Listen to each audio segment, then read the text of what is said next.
Naka-receive ka na ba ng notification sa iyong Google account?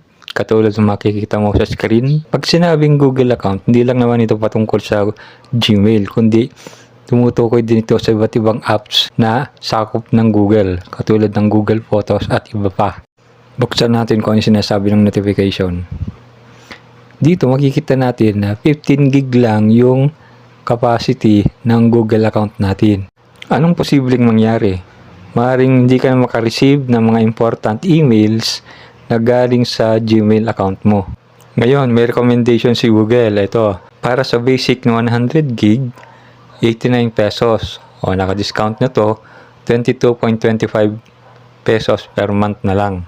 Para naman sa premium account, may additional kang 2 terabytes. 479 pesos, naging 119.75 per month. At dito sa bandang ibaba, may start trial AI premium account na 2 terabytes din. Free sa first month, then after nun, may bayad na siya na 1,100 pesos per month. Ngayon, kung ayaw mo naman ng may bayad, ay may iba namang option. Itap lang natin itong clean up storage.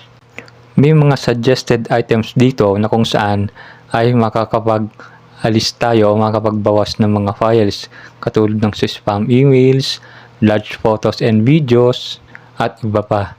Pwede nating i-check yung mga yan. Halimbawa, dito sa large files ng photos at videos, dahil ayaw mo nang may bayad, itap mo lang yung not now do sa offer. Then, ang itatap natin dito is yung rectangle dito sa showing na 32. So, pag tinap natin yan, lahat ng picture na nandun na kailangan mong i-delete ay madi-delete yan kung itatap mo yung icon na trash can sa upper right side. Pwede mo ring i-browse yan hanggang baba para ma-check mo kung ano-ano yung mga item na madi-delete mo. Equivalent to 2.5 gig yan, yung item na yan. Magkasama na yung photos at saka videos. Itap mo lang yung box, then yung move to trash. Depende sa files mo kung ilang bytes yung 32 items na yan.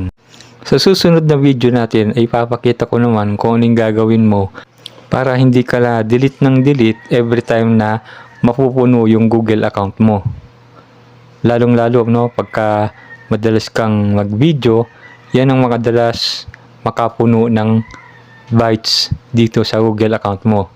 Pati email mo apektado. Kaya minsan may nare-receive ka rin sa email ng mga notification na ganyan. So that's it. Hope na natuto po kayo. Thank you.